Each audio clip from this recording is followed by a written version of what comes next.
big international story of the day. A NATO summit is underway in the Lithuanian capital, Vilnius, and top of the agenda is the Ukraine war. US President Joe Biden and Ukrainian President Volodymyr Zelensky will meet at the summit later tonight. But here's what's happened so far. NATO states have said Ukraine's place lies within the alliance, but the conditions for its induction have to be met first, and that they would not be drawn into a time frame. Zelensky is clearly not amused, terming the delay absurd. The Ukrainian president says there seems to be no readiness to invite Ukraine to NATO or to make it a member.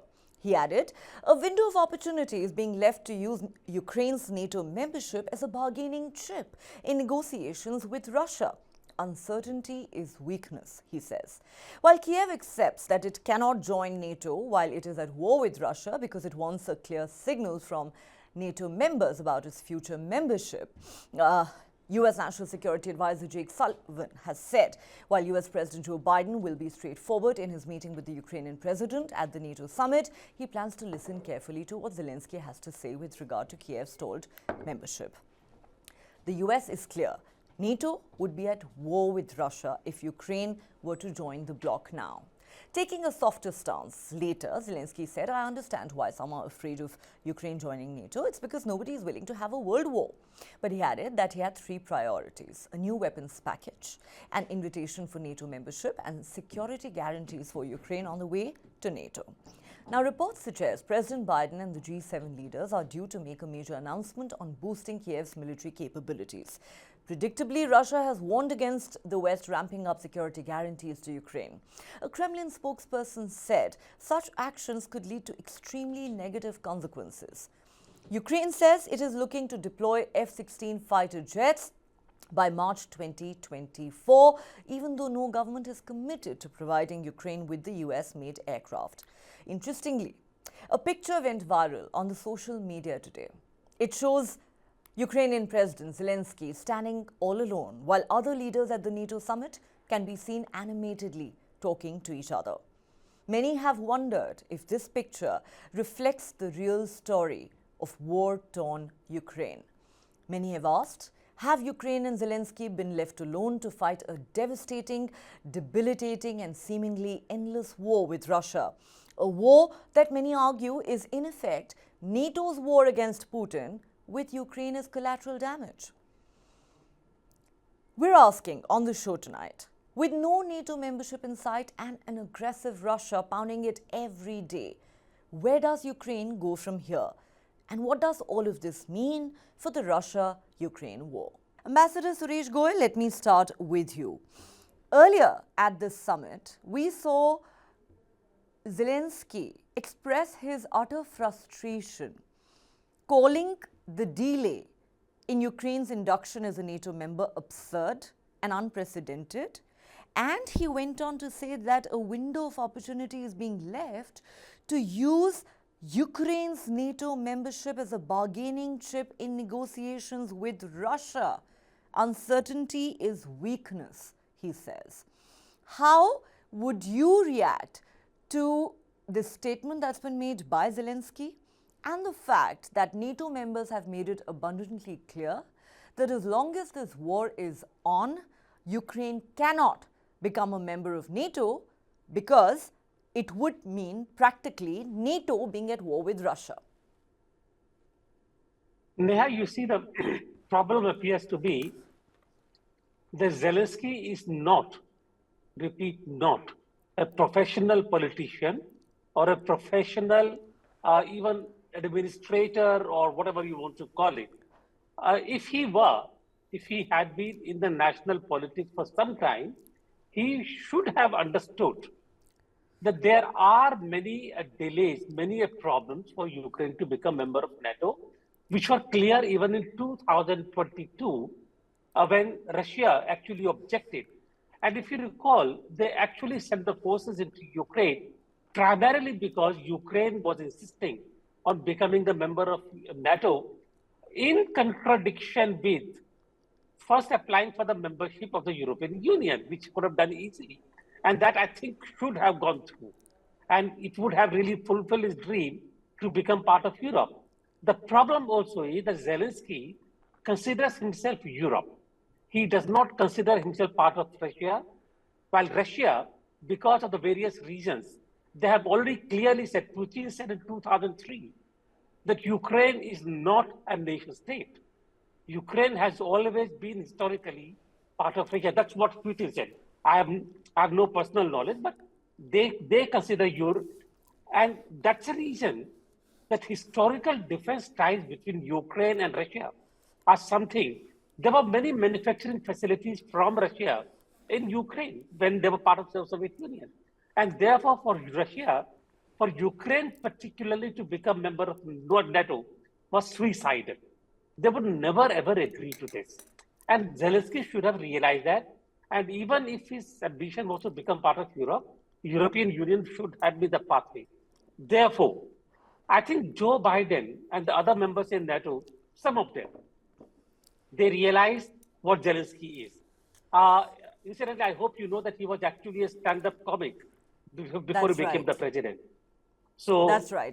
We have a former stand-up comic who's now the chief minister of an important state, Punjab. I shall keep quiet. But anyway, what I'm saying is that comics can make good leaders. I don't think it is necessarily a disqualification. No, I agree. But the point really here is that some people understand faster than the other.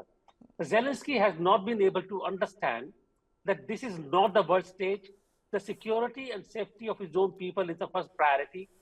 Western nations, particularly the USA, have made Ukraine the battleground where all kinds of weapons are being tested. Personnel from Ukraine are dying in the war. It is the property of Ukraine which is getting destroyed.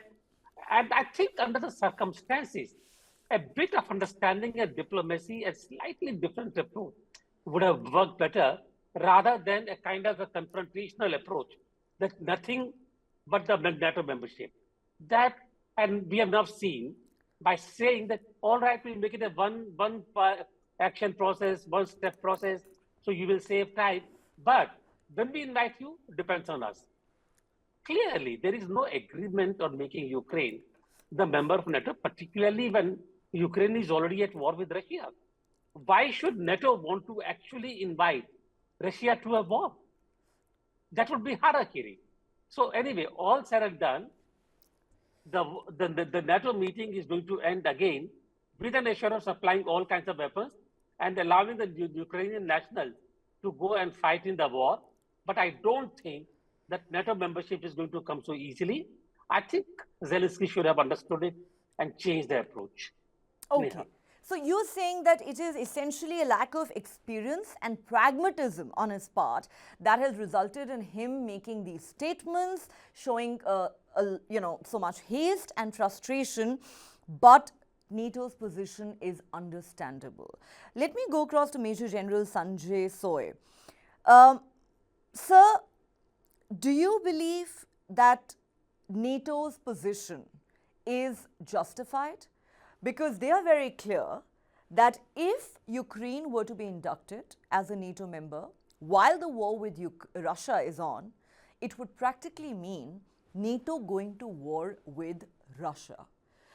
But at the same time, and I'm playing the devil's advocate here, many would argue that, even though this, the fact that Ukraine had been insisting on NATO membership, many say has also been the primary reason for this war, for Russia attacking Ukraine. But, the counter argument to that is that at the end of the day, isn't this, for all practical purposes, already NATO's war against Putin by proxy, with Ukraine being collateral damage of sorts? How do you see Zelensky's frustration over the delay in its NATO membership and NATO taking the stand that, look, you will have to wait, it cannot happen at this point in time? Absolutely, Neha. In fact, Zelensky's frustration is quite visible, and not once but many times he has mentioned in the past also. And if you see that Ukraine had first applied for membership of NATO in 2008, Then the government changed in 2010. Again, they changed their mind, and then 2019, the parliament passed the act to be part of the NATO, and then finally September 22, they have formally applied for the membership of NATO. I mean, imagine they have gone to the war. Russia has attacked them. The war is started because of this action that they are joining NATO. And today, when the NATO says, okay, we are with you, we will support you, we will support you from outside. You go ahead, you fight, you die, you let your country be destroyed, we'll supply you the weapons, but will not get involved directly with Russia. I mean, they are fighting a proxy war with Russia through Ukraine. The Ukraine is the one which is suffering. The people are become refugees. The whole eastern Ukraine has been lost. The Crimea was already lost. And people are forced to flee to the other neighboring countries. The economy is totally destroyed. They are totally dependent on the arms and ammunition being received from the Western allies.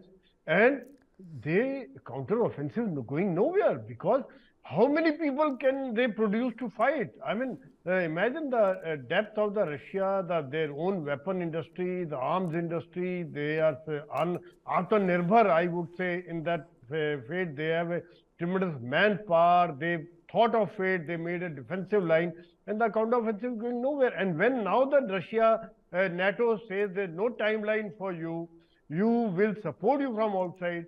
The Zelensky feels cheated. Ukraine feels cheated. The people will feel cheated. That I mean, we are the fools. I think that's the correct word, to have gone into the war with Russia for these reasons, and now nobody's there with us except giving the arms and ammunition. And arms also, if you see, gradually they are giving.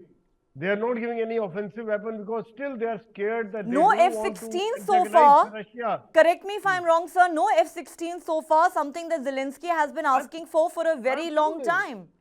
Absolutely. There are no offensive weapons. They are giving only defensive weapon system. They are worried that if Ukraine goes slightly far, they start attacking Russian cities and inside the Russian territory. They don't want that to happen. I mean, they don't want to antagonize Russia so much that at some point of time, out of frustration, Russia start attacking one of the European countries. They are the closest with Russia.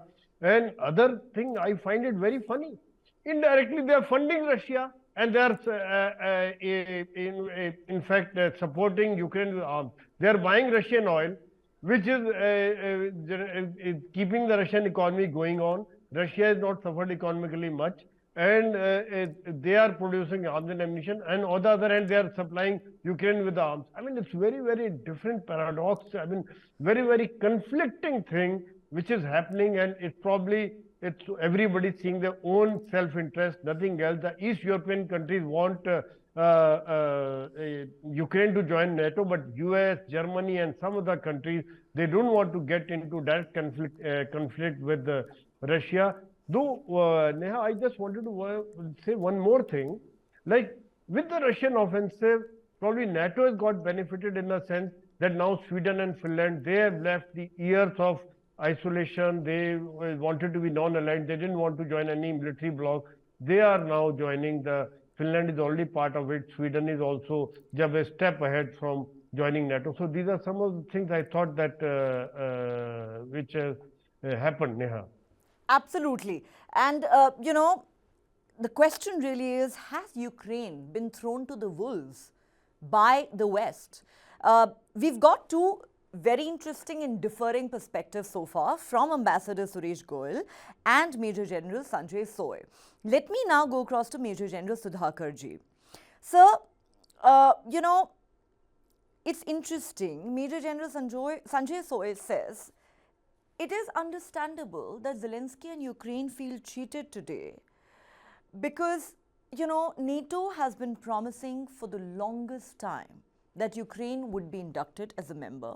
Like I said at the start of the show, many would argue that the reason that Russia attacked Ukraine in the first place is because NATO kept dangling the carrot of membership before Ukraine, And Putin was worried that NATO would be practically at his doorstep if Ukraine were to become a member. Of course, I am not trying to justify Putin's aggression any which way.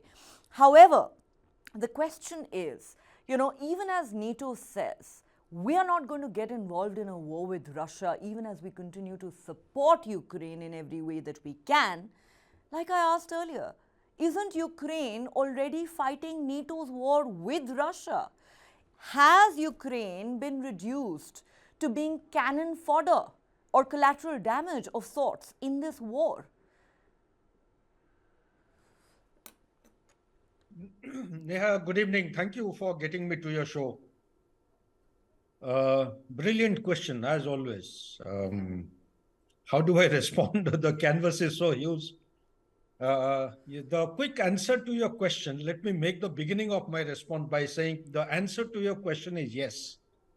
It has reduced itself to, for lack of correct expression, like the usage you made use of, a cannon fodder. It has made itself to be a very unproductive proxy component. It has made itself to be a tool which is excessively being exploited by forces which are supposed to take care of the interest of Ukraine. Now, having said that, let's go back in time so that the viewers also get a larger perspective. The complete conflict, I would actually thank Ambassador Goel and the general officer for having given a very comprehensive perspective. I must say that they deserve to have the last say on the subject. But let me give a quick perspective. The genesis of NATO way back in 1949, why did it come into existence? The genesis of Warsaw Pact, late 50s, why did it come into existence? During the Cold War, the bipolar world, the threat of USA and the NATO forces was that of USSR, and USSR threat was from the NATO forces and the transatlantic relations or the countries. So after 1991, when the USSR got disintegrated, at the cost of repeating very commonly known subject or issues, I must flag the issue that in the Cold War 2.0, much against the aspiration of the global order, that some liberal rules-based international order is going to be experienced, what we have seen is actual polarization of the global order. The global order has actually witnessed global disorder, and global disorder is converging and manifesting in the existing or the ongoing conflict between Russia and Ukraine. If we call Ukraine as a proxy of the NATO, we can also, in the same analogy, call Russia as a proxy of China. Let's be mindful that there are many things which are happening which we are not able to understand. I am actually, in the shortest possible response, let me give a quick one or two liners.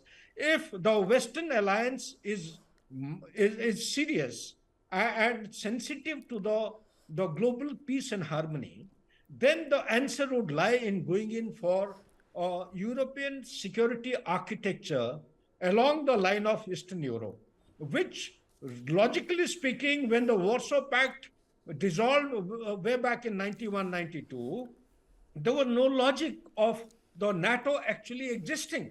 If NATO existed, then actually it existed on the paradigm of contradiction. When I'm saying this, then the Secretary of USA, James Baker, when he visited and met Mikhail Gorbachev, giving an assurance that consequent to the collapse of the Berlin Wall, when the East and the West Germany, they were merging with each other, he had given an assurance, it is there in a white paper, it is there in many notable documents, that the NATO alliances will not exceed or go beyond an inch of ground beyond the line of East Germany. If that was the kind of assurance, at that point in time, NATO started with 12 members. In 1991, it had 16 members. By 1999, it had 19 members. As on today, counting the last membership, it has already risen to 32. So most of the Warsaw Pact countries, consequent to their dissolution, they have also joined, for example, Lithuania, Latvia, Estonia. These are all erstwhile Warsaw part of the Soviet Union nation state. If they have joined NATO, will any country in place of Russia not be concerned about the security threat which is so imminent? It is not potential. It is a realistic threat. And mind you, in 2008, when the NATO meeting was taking place in Munich conference, if I remember correctly, maybe Ambassador Goyal will correct me if I am going wrong, it has come out in many, many notable documents and books. It is nobody other than Putin had given the red line. He had spelled out the red line to then the president of USA, Mr. George Bush, that please, for God's sake, for heaven's sake, do not cross the red line. Do not take the name of Ukraine. If you do that, then my existence is going to be under a big cloud and big question. So that is the third part I wanted to highlight. Neha, the important issue is whether it is USSR or it is the present Russia. Russia is an extension of the erstwhile superpower. Mind you, Ukraine used to have a major share of the nuclear arsenal. They have been handed over, consequent to an agreement to Russia. And Russia is the overall responsible nation state for the nuclear arsenal. Ukraine used to be the center of gravity even during the time of USSR by virtue of the land connectivity, the strategic importance, the minerals, the different kinds of, the food grains which are produced, and oil, gas, never think it was there. And also the manufacturing hub of USSR. How can Russia, as an extension of USSR, consequent the disintegration in 1991, close its eyes despite having given red lines time and again to the Western Alliance? Therefore, it brings me to my conclusion of my statement to say that if they want a kind of a NATO membership to be given, then it is going to be on the altar of a World War III. And this World War III is going to be a huge disaster fraught with usage of nuclear weapons. Now, let's not unnecessarily satisfy ourselves by saying that tactical nuclear weapons are no strategic. Nuclear weapon per se is a strategic weapon. It is only a preface that we are using tactical weapon, meaning to say that the damage is going to be limited. No, the damage is going to be extensive. There are factors of wind, there are factors of weather, there are factors of contiguity of geography. And Putin loses no opportunity to dangle the nuclear threat. He has said time and again, we will use every means at our disposal to defend our interests. Thank you, sir, for that historical perspective on NATO. So the question really is, have red lines been crossed? Many would say that NATO's eastern expansion is what lies at the heart of the Russia-Ukraine war.